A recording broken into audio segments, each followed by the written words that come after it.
Hello students, आज अपन 6th chapter शुरू करने जा रहे हैं। 6th चैप्टर की सेकंड एक्सरसाइज 6.2। 6.1 आपका ओमिटेड है। क्या है 6.2 में बेटा? Increasing and decreasing functions.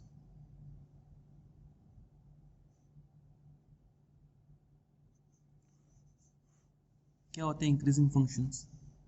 ऐसे फंक्शंस जो ग्राफिकली बता रहा हूँ, x की वैल्यू बढ़ने के साथ साथ अगर y की वैल्यू भी बढ़ती है जिनमें, जैसे यहाँ पे x की वैल्यू 1 पर y की वैल्यू सपोज है 2, x की वैल्यू 2 पर y की वैल्यू है 4, x की वैल्यू 3 पर y की वैल्यू सपोज है 5, तो x की वैल्यू बढ़ने के साथ साथ y की वैल्यू बढ़ रही है, तो ऐसे फंक्शंस कहलाते हैं इंक्रीजिंग, ऐसे भी लिखते हैं इसको, इंक्रीजिंग फंक्शंस। इसका उल्टा बेटा, ऐसे फंक्शंस जो x की वैल्यू बढ़ने के साथ साथ y की वैल्यू घट रही है, जैसे यहाँ पे x की वैल्यू 1 पर y की वैल्यू है 5, x की वैल्यू 2 पर y की वैल्यू है सपोज 4, x की वैल्यू 3 पर y की वैल्यू सपोज है 3.5 एंड सो ऑन। तो x की वैल्यू बढ़ने पर y की वैल्यू घट रही है, ग्राफ नीचे आ रहा है, तो ऐसे फंक्शंस को अपन बोलते हैं डिक्रीजिंग फंक्शंस। आज अपन इसी के बारे में पढ़ने वाले हैं, इंक्रीजिंग फंक्शंस और डिक्रीजिंग फंक्शंस कैसे एनालाइज करते हैं और कैसे फाइंड करते हैं कि इंक्रीजिंग है डिक्रीजिंग है। कई बार ऐसा भी होता है फंक्शन बढ़ भी रहा है और घट भी रहा है, तो ये फंक्शन जो है यहाँ से यहाँ तक ये इंक्रीजिंग है, यहाँ से यहाँ तक डिक्रीजिंग है ना। इन पॉइंट्स के बारे में भी अपन पढ़े, इन तरह के फंक्शंस के बारे में अपन पढ़ेंगे। तो पहले बेसिक मेथड कि पता कैसे किया जाएगा अगर कोई फंक्शन इंक्रीजिंग है या डिक्रीजिंग है। तो जैसा मैंने डेफिनेशन में कहा, अगर x की वैल्यू बढ़ने के साथ साथ fx की वैल्यू भी बढ़ रही है तो फंक्शन इंक्रीजिंग होगा। मतलब अगर x1 x2 से बड़ा है तो fx1 भी fx2 से बड़ा है तो फंक्शन इंक्रीजिंग होगा। अगर x1 x2 से बड़ा है लेकिन fx1 fx2 से छोटा है तो ये डिक्रीजिंग फंक्शन, ये इंक्रीजिंग फंक्शन, ये डिक्रीजिंग फंक्शन। जैसे example 7, fx is equal to 7x minus 3 है, आपको ये प्रूव करना है कि ये स्ट्रिक्टली इंक्रीजिंग होगा। अच्छा एक सेकेंड, स्ट्रिक्टली इंक्रीजिंग और इंक्रीजिंग में भी फर्क है बेटा। कई बार ऐसा होता है फंक्शन इंक्रीजिंग है, यहाँ पे रेट ऑफ चेंज, यहाँ पे देखो रेट ऑफ चेंज पॉजिटिव है ना, फंक्शन की रेट ऑफ चेंज f' जो डेरिवेटिव अपन ने पढ़े हैं उससे रिलेशन है इसका। अगर कोई फंक्शन इंक्रीजिंग होगा तो उसकी रेट ऑफ चेंज पॉजिटिव होगी, अगर कोई फंक्शन डिक्रीजिंग होगा तो उसकी रेट ऑफ चेंज नेगेटिव होगी। अब कई बार क्या होता है फंक्शन इंक्रीजिंग है, अब यहाँ पे बढ़ना बंद हुआ, मतलब यहाँ पे रेट ऑफ चेंज तो थी ग्रेटर देन 0, यहाँ पे रेट ऑफ चेंज हो गई इक्वल टू 0, वापस बढ़ना स्टार्ट हो गया, यहाँ पे वापस f' ग्रेटर देन 0 हुई, तो ऐसे फंक्शंस को बोलते हैं अपन इंक्रीजिंग फंक्शन। जब रेट ऑफ चेंज 0 है, जब rate of change greater than 0 हो या इक्वल टू 0 हो, ऐसे फंक्शंस को अपन बोलते हैं इंक्रीजिंग फंक्शंस। लेकिन जब रेट ऑफ चेंज f' हमेशा ग्रेटर देन 0 हो तो ऐसे फंक्शंस को अपन बोलते हैं स्ट्रिक्टली इंक्रीजिंग फंक्शन। मतलब उसकी रेट ऑफ चेंज 0 भी नहीं हुई, हमेशा पॉजिटिव ही रही, तो ऐसे फंक्शंस को अपन बोलते हैं स्ट्रिक्टली इंक्रीजिंग फंक्शन। सिमिलरली अगर कोई फंक्शन डिक्रीज हो रहा है, वापस रेट ऑफ चेंज 0 हुई, वापस रेट ऑफ चेंज डिक्रीज हो रहा है, मतलब रेट ऑफ चेंज नेगेटिव है, यहाँ पे रेट ऑफ चेंज नेगेटिव है, यहाँ पे रेट ऑफ चेंज 0 है, यहाँ पे रेट ऑफ चेंज वापस नेगेटिव है। ऐसे फंक्शन जहाँ पे रेट ऑफ चेंज 0 और नेगेटिव हो रही हो, ऐसे फंक्शंस को अपन डिक्रीजिंग फंक्शंस बोलेंगे। लेकिन अगर रेट ऑफ चेंज हमेशा ग्रेटर देन लेस देन 0 हो तो उसे बोलेंगे स्ट्रिक्टली डिक्रीजिंग फंक्शन।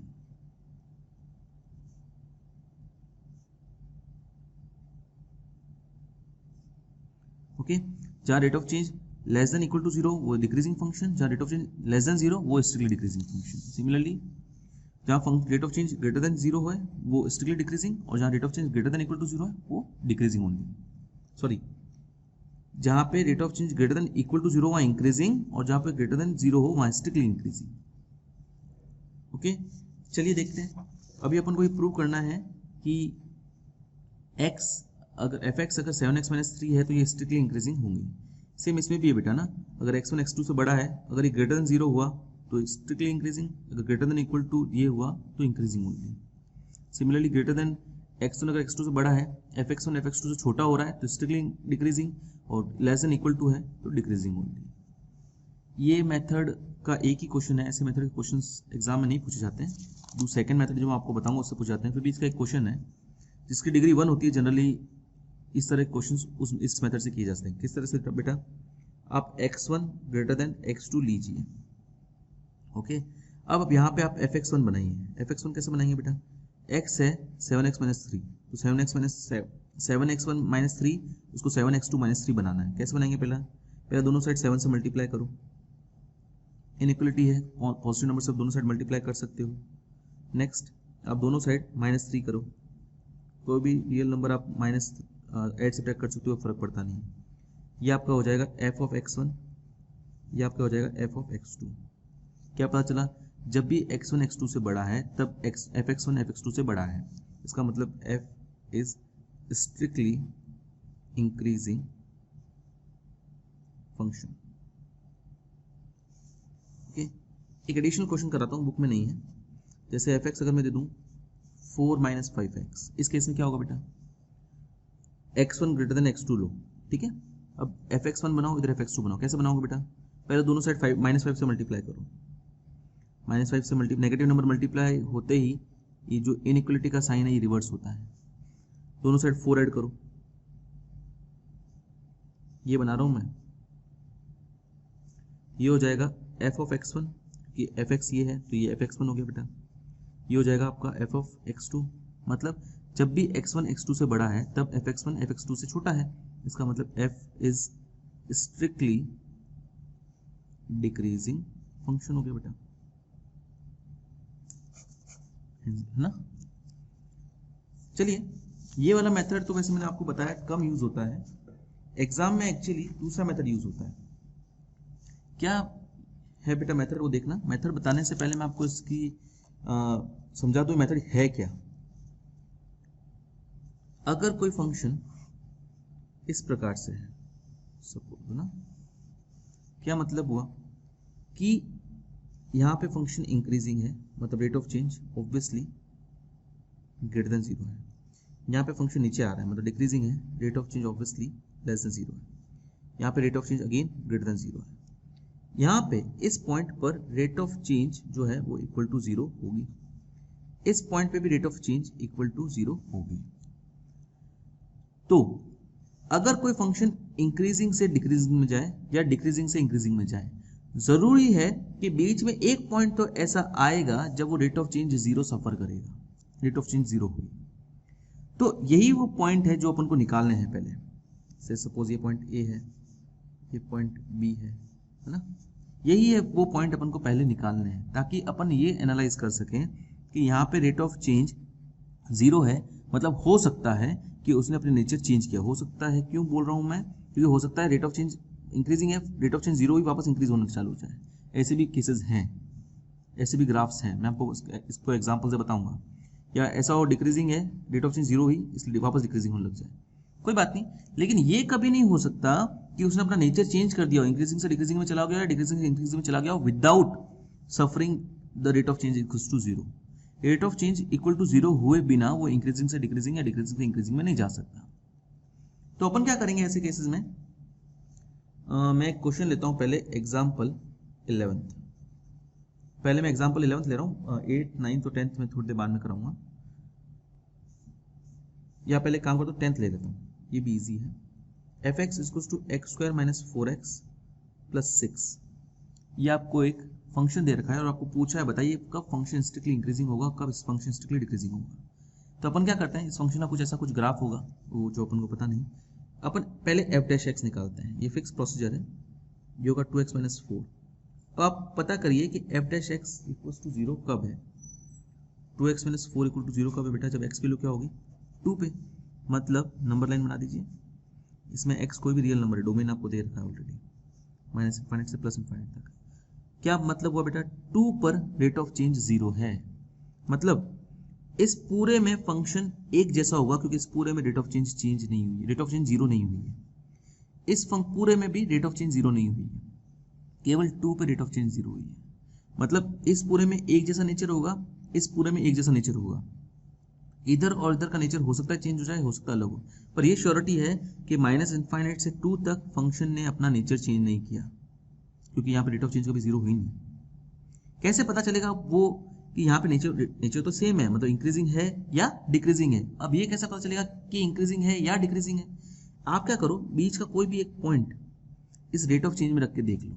जैसे अभी इंटरवल हो गया 2, माइनस इनफाइनाइट से 2 और 2 से इनफाइनाइट। मैं माइनस इनफाइनाइट से 2 के बीच का एक पॉइंट लेता हूँ। सपोज मैंने ले लिया, कुछ भी ले सकता हूँ, 1 0 -1 -2। मैं सपोज लेता हूँ 0। 0 इसके बीच का एलिमेंट है और मैं चेक करता हूँ f डैश 0 कितना होगा, मतलब 0 के ऊपर रेट ऑफ चेंज क्या है। 0 के ऊपर रेट ऑफ चेंज कैसे पता लगेगा बेटा? ये f डैश x है, x 0 रखो, 2 × 0 -4, यानी -4 आया, दैट इज नेगेटिव। यहाँ पे रेट ऑफ चेंज हमेशा एक जगह नेगेटिव आई, मतलब हर जगह नेगेटिव ही है, पहले आप रख के देख लेना। यहाँ पे रेट ऑफ चेंज नेगेटिव है, मतलब फंक्शन क्या है, यहाँ पे डिक्रीजिंग है। इनफैक्ट माइनस इनफाइनाइट से 2 तक, माइनस इनफाइनाइट से 2 तक ये नॉट इंक्लूडेड, ये भी नॉट इंक्लूडेड। यहाँ पे 2 पे रेट ऑफ चेंज जीरो है, 2 को मैंने नहीं लिया, 2 को जस्ट इमीडिएट लेफ्ट तक लिया। तो यहाँ पे जो रेट ऑफ चेंज है एफ डैश एक्स जो है, x belongs to this, f dash x जो है वो greater than less than zero होगी। इसका मतलब f x is strictly decreasing in minus infinite से 2। अगर आप लोग ऐसे लिख देते हैं माइनस इनफाइनाइट से 2 ओपन ये क्लोज ब्रैकेट, तो आप इसमें डिक्रीजिंग ही लिख पाते, इंक्रीजिंग नहीं लिख पाते, कारण कि 2 पर रेट ऑफ चेंज जीरो हो गई, तो इस पर रेट ऑफ चेंज होगी ना, एफ डैश एक्स जो होगा वो greater than equal to zero आ जाता। तो ये नहीं लिख रहा हूँ, मुझे actually strictly increasing strictly decreasing निकालने थे, इसलिए मैं 2 को हटा दिया। तो इस इंटरवल में फंक्शन स्ट्रिक्टली डिक्रीजिंग है। और अब इस इंटरवल में भी चेक करते हैं बेटा। मैं इसे लिख लेता हूँ 3, लिख देता हूँ कोई पॉइंट। 3 इज एलिमेंट ऑफ, कहाँ से कहाँ तक बेटा? 0 से इनफाइनाइट के बीच का पॉइंट लिया, 2 से इनफाइनाइट तक, 2 not included obviously. F dash 3 कितना आएगा बेटा? रेट ऑफ चेंज चेक करो इसमें, 2 × 3 -4, 6 -4, 2 पॉजिटिव आई, मतलब यहाँ पे रेट ऑफ चेंज पॉजिटिव है, मतलब हर एक पॉइंट पे रेट ऑफ चेंज जब पॉजिटिव होगी, यहाँ पे ये फंक्शन जो है स्ट्रिक्टली इंक्रीजिंग है। तो F x is strictly increasing इन 2 से इनफाइनाइट। ओके, तो अपन ने स्ट्रिक्टली इंक्रीजिंग का पता लगा दिया, स्ट्रिक्टली डिक्रीजिंग का पता लगा लिया, स्ट्रिक्टली इंक्रीजिंग का पता लगा दिया, तो आपको यही करना था। चलिए और क्वेश्चन करते हैं अपन। एग्जाम्पल 11,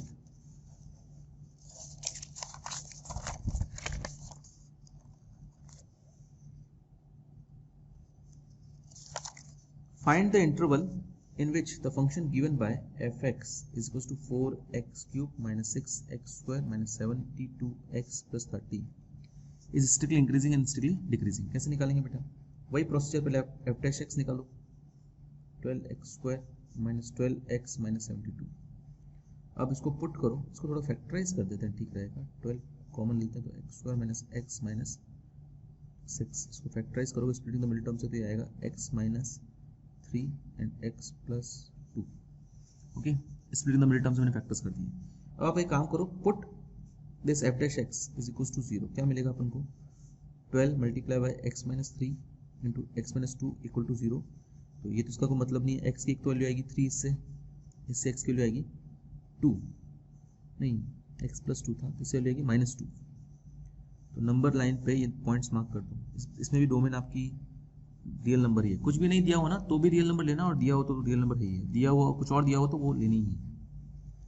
माइनस इनफाइनाइट से प्लस इनफाइनाइट तक, एक तो -2 पे रेट ऑफ चेंज 0 है, एफ डैश एक्स 0 है, और एक +3 पे एफ डैश एक्स 0। -2 छोटा होता है, +3 बड़ा होता है, इसलिए मैंने इसको लेफ्ट में, इसको राइट में मार्क किया। अब बेटा इस इंटरवल में रेट ऑफ चेंज 0 हुई नहीं, मतलब फंक्शन का नेचर एक जैसा है। इस इंटरवल में भी फंक्शन का नेचर एक जैसा है और इस इंटरवल में फंक्शन का नेचर एक जैसा है। सेम प्रोसीजर, इसके बीच का कोई पॉइंट ले लो, जैसे -2 से छोटा -3 होता है, -3 -4 कुछ भी ले लो। -3 is element of minus infinite से -2। रेट ऑफ चेंज चेक करो बेटा, एफ डैश एक्स की जगह मेरे को लिखना था एफ डैश -3, ये रहा एफ डैश एक्स है ना, 12 multiply by -3 -3 plus 2, negative negative positive होगा, rate of change greater than 0, मतलब ये फंक्शन इंक्रीजिंग है। तो क्या पता चल गया बेटा, f x is strictly increasing in minus infinite से -2, ये माइनस इनफाइनाइट को नॉट इंक्लूड किया। सिमिलरली -2 और 3 के बीच में 0 ले लेते हैं, 0 इज एलिमेंट ऑफ -2 से +3, f डैश 0 क्या आएगा बेटा, 12 multiply bye 0 -3 0 + 2, negative positive positive, negative number आएगा वट एवर ना, बस कैलकुलेट करने की जरूरत नहीं है, अपनों को साइन निकालना है। तो लेस देन 0 आया, मतलब एफ एक्स यहाँ पर डिक्रीजिंग होगा ना, नेगेटिव आया इसलिए F x is strictly decreasing in -2 से +3। सिमिलरली यहाँ पे बेटा 4 पॉइंट ले लो, इससे 4 इज एलिमेंट ऑफ 3 से इनफाइनाइट, एफ डैश 4 निकालो, कितना आएगा बेटा, यहाँ पे रखोगे 12 4 - 3 4 + 2, पॉजिटिव आएगा, ये भी पॉजिटिव, ये पॉजिटिव पॉजिटिव, तो F x is strictly increasing इन 3 से इनफाइनाइट। अब आपको इंटरवल फाइंड करने थे, इसमें फंक्शन स्ट्रिक्टली इंक्रीजिंग है, तो स्ट्रिक्टली इंक्रीजिंग दो जगह, यहाँ पे भी है, यहाँ पे भी है, तो ऐसे लिखोगे F x is strictly increasing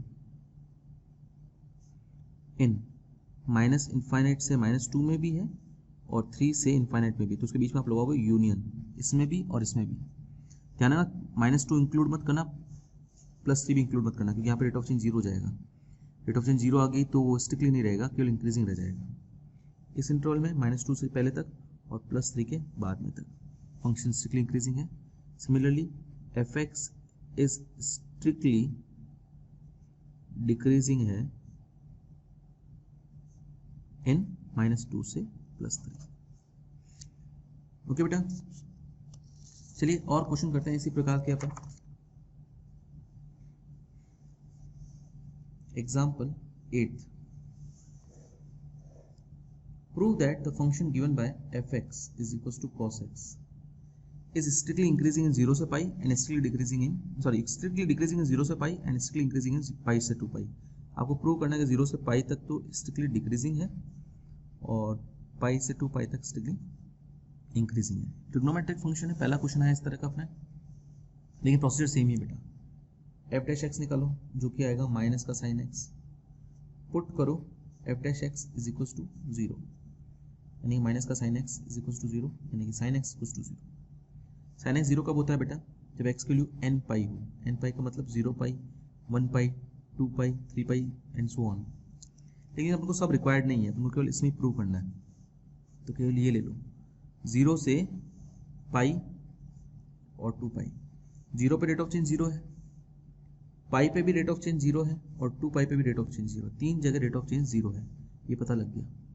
और ऐसे अपन को इसी इंटरवल में लेना 0 से पाई और पाई से 2 पाई, ये सिंपल है बेटा। इनके बीच से कोई नंबर ले लो, 0 से 180 डिग्री के बीच में नंबर लेता हूँ, उससे π/2 ले लेता हूँ। π/2 ये मार्क नहीं करना है, ओके, इसका नंबर लिया, π/2 इज एलिमेंट ऑफ 0 से पाई, तो f डैश π/2 कितना आएगा बेटा, f डैश एक्स से ये रहा, माइनस का साइन π/2, साइन π/2 के लिए होती है 1, नेगेटिव आया, मतलब f x is strictly decreasing in 0 से पाई, बोथ नॉट इंक्लूडेड, वो दोनों के पास ओपन ब्रैकेट लिखा है।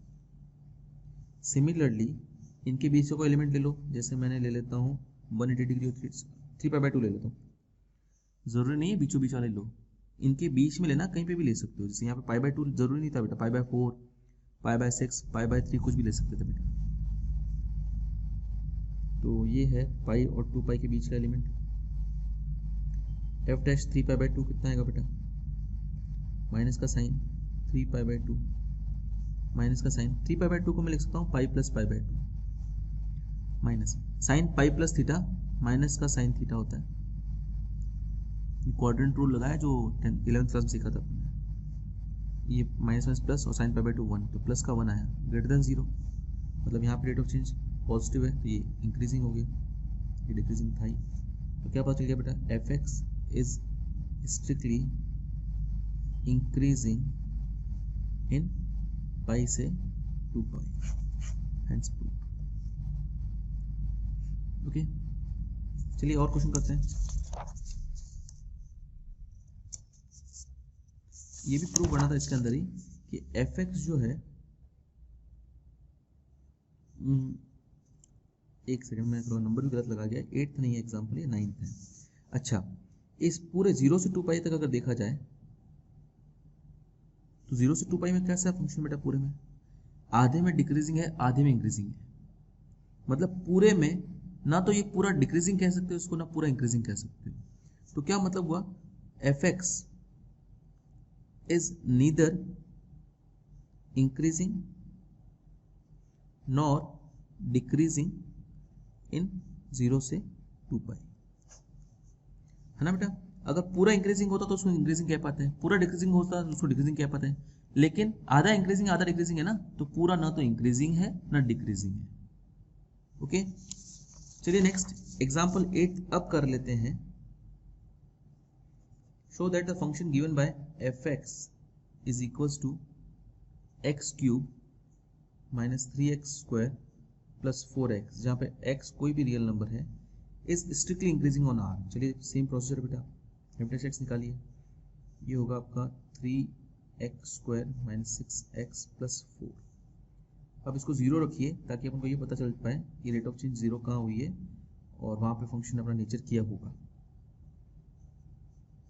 पुट 0, मतलब 3x square minus 6x plus 4 को 0 रखोगे, स्प्लिट द वैल्यू टर्म से होगा नहीं, मैं क्वाड्रेटिक फॉर्मूला लगाता हूँ, minus minus plus 6 plus minus root b square minus 4ac upon 2a, 6 plus minus 48, 36 minus 48, ये तो गड़बड़ हो गई, 6 प्लस माइनस, ये तो रूट माइनस 12 आ गया, और ये तो आयोटा आ गया ना, ये रियल नहीं है भाई, मतलब फंक्शन की रेट ऑफ चेंज जो है वो 0 कभी है ही नहीं, इस डोमेन में कभी 0 है ही नहीं। That means that implies f dash x is never equal to 0। क्या मतलब हुआ इसका, पूरे डोमेन में माइनस इनफाइनाइट से प्लस इनफाइनाइट तक पूरे डोमेन में फंक्शन रेट ऑफ चेंज 0 कर ही नहीं रहा है, मतलब पूरे डोमेन में फंक्शन का यूनी नेचर है, या तो पूरी जगह इंक्रीजिंग है या पूरी जगह डिक्रीजिंग है, क्योंकि इंक्रीजिंग से डिक्रीजिंग जाने के लिए या डिक्रीजिंग से इंक्रीजिंग में जाने के लिए रेट ऑफ चेंज 0 करना जरूरी है, रेट ऑफ चेंज 0 है ही नहीं। ओके, अब वो किस प्रकार का है, इंक्रीजिंग है या डिक्रीजिंग है, वो कैसे पता लगेगा, इसके बीच का कोई भी नंबर आप रेट ऑफ चेंज में रख के देखिए, पॉजिटिव आया तो इंक्रीजिंग, नेगेटिव आया तो डिक्रीजिंग। मैं 0 ले लेता हूँ, सबसे सिंपल है 0, कोई भी ले सकते हो, 1 2 3 -1 -2 कुछ भी ले सकते हो, उसमें कोई फर्क नहीं पड़ेगा। 0 इन माइनस इनफाइनाइट से प्लस इनफाइनाइट का एलिमेंट है, एफ डैश 0 कितना आएगा बेटा आपका, ये एफ डैश 0 था, 3 इंटू 0 का स्क्वायर माइनस 6 इंटू 0 प्लस 4, ये 0 हो जाएगा, ये 0 हो जाएगा, प्लस 4 यानी 4 ग्रेटर देन 0, मतलब इधर एक पॉइंट पे रेट ऑफ चेंज पॉजिटिव है, मतलब पूरी जगह रेट ऑफ चेंज पॉजिटिव रहेगी। तो एफ एक्स इज स्ट्रिक्टली, क्योंकि कहीं पे रेट ऑफ चेंज 0 है ही नहीं, इंक्रीजिंग इन आर हो गया, हेंस ओके बेटा, सिंपल क्वेश्चन था। चलिए और करते हैं एग्जाम्पल 12।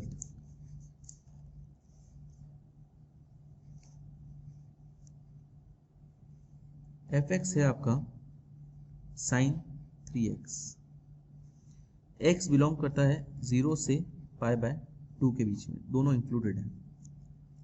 तो वो इंटरवल फाइंड करने हैं इसके बीच में जब वो स्ट्रिक्टली इंक्रीजिंग, जब वो इंक्रीजिंग हो और जब वो डिक्रीजिंग हो।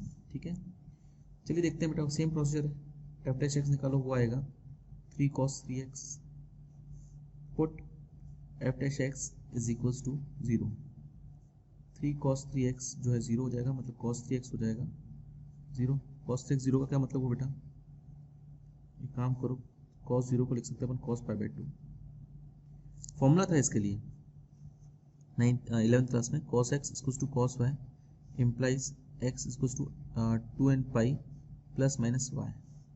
तो यहाँ x जगह 3x है, 2n pi plus minus pi by 2, क्या वैल्यूज मिलेगी? एक्स की वैल्यू आएगी 2n 2/3 n पाई plus minus pi bye 6, n की जगह जैसे अपन रखते हैं 0 तो x की वैल्यू तो मिलेगी पाई बाय 6। ध्यान रखना इस इंटरवल की वैल्यू लेनी है, एक माइनस पाई बाय 6 में मिलेगी, मैं छोड़ रहा हूँ, मतलब नहीं अपने। n की वैल्यू रखो जैसे 1 तो ये मिलेगा 2 pi by 3 minus pi bye 6, यानी कि ये होगी 4 pi minus pi 3 pi by 6 यानी कि पाई बाय 2। n की जगह 1 रखने पर तो x की वैल्यू आएगी पाई बाय 2 और एक 2 pi by 3 plus pi by 6 करने पाएगी मतलब 5 पाई बाय 6। ये तो 150 डिग्री है, ये काम की नहीं है, पाई बाय 2 से बड़ा है। बस दो ही वैल्यू आई जहाँ पे रेट ऑफ चेंज 0 है। तो 0 से पाई बाय 2 के बीच में एक पॉइंट है पाई बाय 6 30 डिग्री, यानी कि जहाँ पे रेट ऑफ चेंज 0 है। तो मतलब इस इंटरवल में बीच में कहीं भी रेट ऑफ चेंज 0 नहीं है, तो फंक्शन का एक जैसा नेचर होगा। इस इंटरवल के बीच में भी फंक्शन का भी रेट ऑफ चेंज 0 नहीं है, तो मतलब इसके बीच में भी एक जैसा नेचर होगा। तो इसके बीच का कोई पॉइंट ले लो, यहाँ दिक्कत नहीं है, हो जाएगा। 0 से पाई बाय 6 के बीच में काम करो, पाई बाय 6 का मतलब होता है 30 डिग्री ना, पाई बाय 6 का मतलब होता है 30 डिग्री। एक काम करते हैं, पाई बाय 12 ले लेते हैं, ठीक है। पाई बाय 12 भी ले सकते हो, पाई बाय 9 भी ले सकते हो, दोनों केस में वैल्यू एग्जिस्ट करेगी। Pi by 12 is element of 0 से पाई बाय 6। क्यों वैल्यू एग्जिस्ट करेगी बेटा? क्योंकि एफ डैश एक्स आपका क्या है 3 cos 3x, तो यहाँ पर अगर आपने पाई बाय 12 रखा 3 cos 3 पाई बाय 12 तो ये कट जाएगा 3 से, 3 cos pi by 4। cos pi by 4 की वैल्यू पता है आप लोग, cos पाई बाय 12 की वैल्यू तो याद नहीं होगी, लेकिन cos पाई बाय 4 की वैल्यू तो याद है। 3 टाइम्स ऑफ 1/√2 पॉजिटिव आया, इसका मतलब यहाँ पे फंक्शन इंक्रीजिंग है। इसके बीच में काम करता हूँ, ले लेता हूँ पाई बाय 6 मतलब सॉरी पाई बाय 3 मतलब 60 डिग्री लेता हूँ। इस एलिमेंट ऑफ पाई बाय 6 से पाई by 2। F dash pi by 3 निकालना बेटा क्या आएगा 3 cos, सेम है बेटा, एक्स की 3 है ना, हाँ 3x है, एक्स की पाई बाय 3 है, 3 pi by 3 cos pi, cos पाई की वैल्यू होती है -1, नेगेटिव आया मतलब इसके अंदर डिक्रीजिंग है। क्या पता चला? एफ एक्स इज इंक्रीजिंग, फिर इंक्रीजिंग डिक्रीजिंग ही पूछा, स्ट्रिक्टली नहीं पूछा बेटा। इन 0 से पाई बाय 6, इंक्रीजिंग के लिए आप अगर क्लोज ब्रैकेट भी लगाते तो भी चलता, क्योंकि यहाँ दोनों जगह रेट ऑफ चेंज 0 है। Okay, similarly F x is decreasing in pi by 6 से पाई बाय 2, यहाँ पे अगर आप ओपन की जगह क्लोज ब्रैकेट लगाते तो भी चलता बेटा, दोनों एक ही बात है। इस केस में स्ट्रिक्टली नहीं लिखा ना, केवल इंक्रीजिंग डिक्रीजिंग लगाया इसलिए। तो आ गया आंसर। चलिए एक और क्वेश्चन करते हैं, example 13।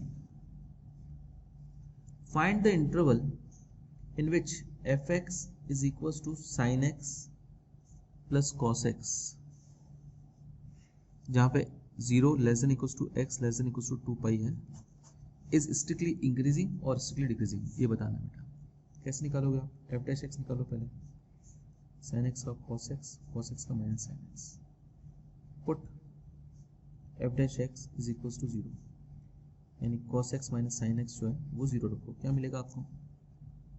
Cos x equal to sine x. 0 से 2 पाई में कॉस एक्स और साइन एक्स इक्वल कब होते हैं? कई तरीके हैं इसको निकालने के। एक तरीका तो ये है कि आप कॉस एक्स साइन एक्स को cos pi by 2 minus x लगा दो और कॉस एक्स को कॉस पाई वाला फॉर्मूला लगा दो। एक तरीका है थोड़ा इजी है, ग्राफिकल, साइन एक्स का ग्राफ ये रहा, कॉस एक्स का ग्राफ ये रहा, दोनों का जो इंटरसेक्शन पॉइंट है वही सॉल्यूशन है ना, मतलब एक तो पाई बाय 4 पे दोनों इक्वल होते हैं और ये pi plus pi by 4 5 pi by 4 पे दोनों इक्वल होते हैं। ये तरीका समझ में आ जाए तो ईजी है, और ये तरीका नहीं आ रहा तो आप ये वाला तरीका लगा सकते हो, cos x is equal to sine pi by 2 की जगह लिख देता हूँ, साइन एक्स की जगह लिख देता हूँ cos pi by 2 minus x, ये अपने 10th में भी सीखा था, cos 90 minus theta cos theta होता है, हाँ cos 90 minus theta sine theta होता है। अब cos x equal to cos y, x equal to 2n pi plus minus y, ये वाला लगा देते हैं बेटा, ये वाई ये एक्स। अब n की वैल्यू रख क्या वैल्यूज निकालोगे तो ये दो वैल्यूज ही आएगी। ओके, जो तरीका आपको उचित लगे, आएगी वैल्यू सेम ही, तो आएगी पाई बाय 4, एक 5π/4। इंटरवल आपको दिया हुआ 0 से 2π। क्या मतलब हो बेटा इसका? 0 से 2π तक फंक्शन दो जगह 0, रेट ऑफ चेंज दो जगह 0 होगी, तो π/4 पे और एक 5π/4 पे। ओके, अब अपन को ये पता चल गया इस इंटरवल में फंक्शन एक जैसा है, इधर एक जैसा है और इधर एक जैसा है। ये आपस में क्या है ये पता नहीं, लेकिन इधर एक जैसा, इधर एक जैसा, इधर एक जैसा। आप लोग ये मैं अब आपके लिए छोड़ रहा हूँ, इसके बीच की कोई वैल्यू उठा दीजिएगा, इसमें रख के देख लीजिएगा रेट ऑफ चेंज में। पॉजिटिव आया तो इंक्रीजिंग, नेगेटिव आया तो डिक्रीजिंग। सेम इसमें भी, सेम इसमें भी। ये आपका होमवर्क है। ऑल्सो एक्सरसाइज 6.2 भी आज आपका होमवर्क है। सारे क्वेश्चंस आपको करने हैं और डाउट हो तो मुझे पूछने हैं। आज के लिए इतना है बेटा, थैंक यू।